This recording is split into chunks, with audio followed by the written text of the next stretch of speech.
Alright, so by attritioning players, and having trouble because I'm wearing gloves now. It's cold here now. I'm not sure my heat's working. By attritioning players, we've gotten to a situation where I think we can actually end the game.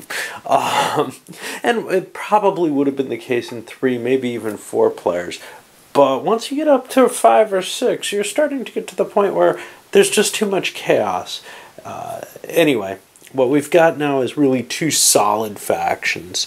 The Yorkists under Richard of Gloucester, and he's got the advantage everywhere except the extreme north, where Beaufort, as Warden of the Marches, is keeping his forces in place there, trying to build up some kind of coalition that can actually do something here.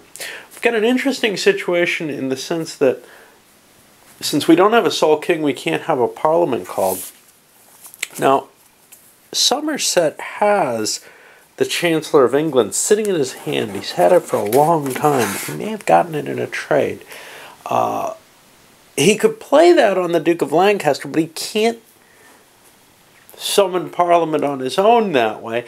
And he doesn't really feel like he has the advantage in Parliament unless he has more lords. Because with all these lords here, that's just going to create a problem for him in Parliament.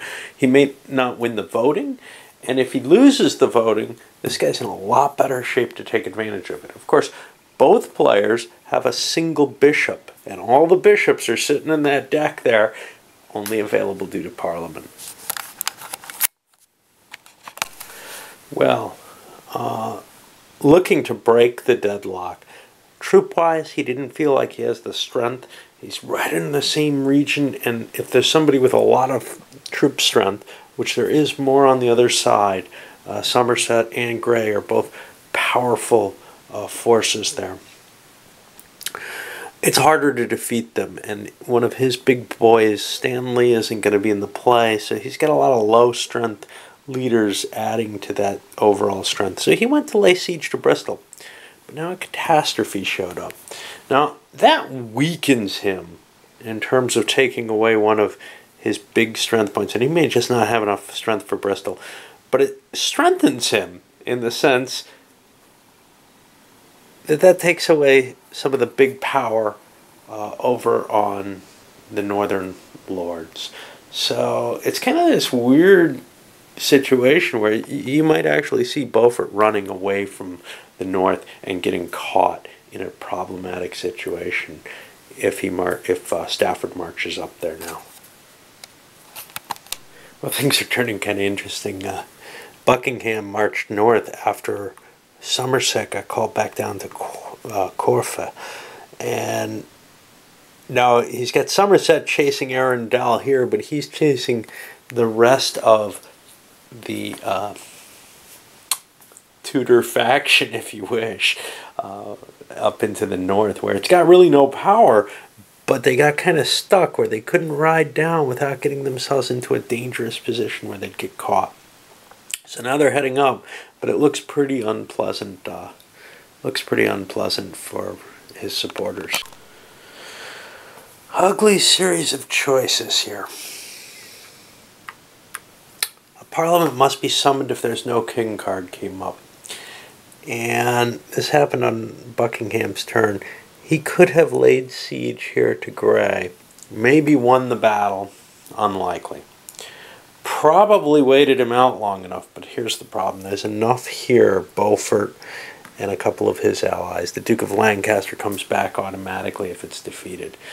Then he's got to go for the parliamentary solution rather than actually fight out and try to defeat a big hunk of this faction. Half of it, really, in a sense, leaving it only to the claimant. So, well, everybody's going to show up, and we're going to see if the how the voting ends up going. Well, no peaceful solution. The vote's split. The House of Commons supports the Beaufort side. The House of Lords supports the Yorkists. Both sides are going to stay there They've got their forces collected. I think it's going to come down to one cataclysmic battle up in the north. Can't see any other way around it, but the problem here is they've got the disadvantage in the north. So they had this situation where they thought they could pick them off, or pick off half the force. That's gone now because of the Parliament. But had they allowed, say, a couple of Beaufort's leaders to run up to the Parliament on their own, they would have won that Parliament.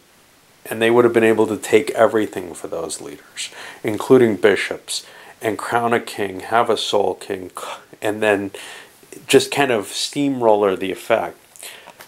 So I think we've entered a position where we didn't get a resolution, but we did get another delay in the game.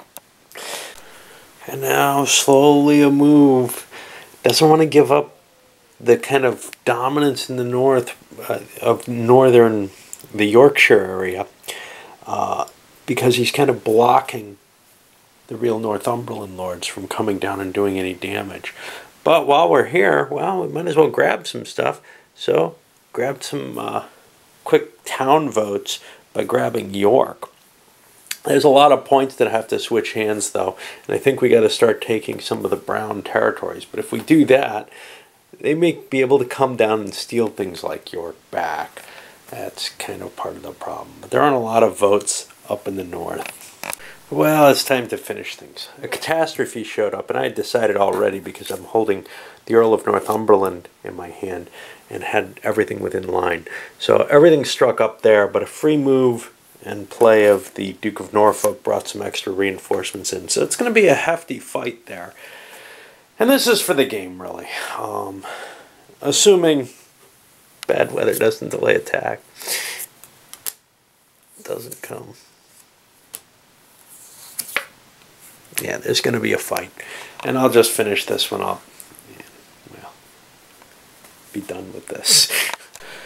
Well, the trading shots has worked kind of strange. First of all, Somerset was killed in the battle. That means there's no Lancastrian heir going to be available. But, and we're not done with the battle yet, but Grey defeated, along with Somerset, but Somerset's dead now, defeated the combination of Buckingham and the Plantagenet Marshal and Richard himself and captured them. I don't know how much that matters, but it wiped out a lot of the force, which means, well, Grey's pretty weak. He's only a 40, and there's not much more here. So I think the pro-York faction of Stafford is still going to win this battle. But no matter what, whichever side does, it's Richard of Gloucester who's going to be made king, I guess.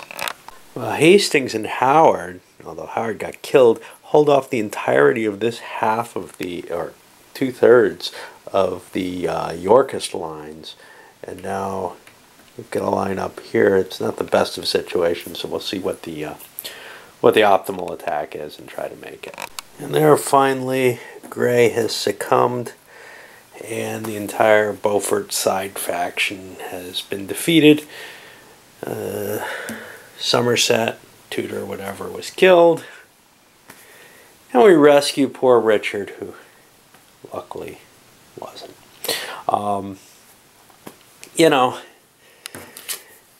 I'm not sure if the game ever would have ended if I leave all 6 players in.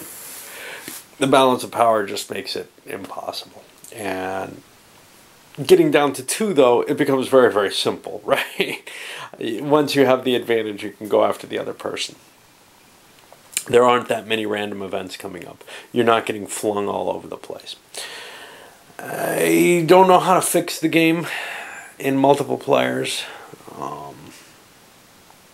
You know, smaller numbers of players seems to work okay. Unfortunately, the game says it holds 7. I have lots of games that hold 4 nicely. This one doesn't usually get dug up when I have 4 people. This one gets pulled out. I don't think I've ever played it in less than 5. And solo, always 6 or 7. And it's always this kind of painfully long process. And I'm guessing it just doesn't work in the small numbers. Anyway, it's hard to talk about any kind of strategy in the course of something like this because there's just so damn much randomness going on. You know, what you fall on as a starting position can be really, really important. Obviously, deals you cut when it comes to Parliament can be important, as well as military deals. But all of those plans can just get tossed away so easily by a random event. All right, let me load this up and then I'll come back with a review.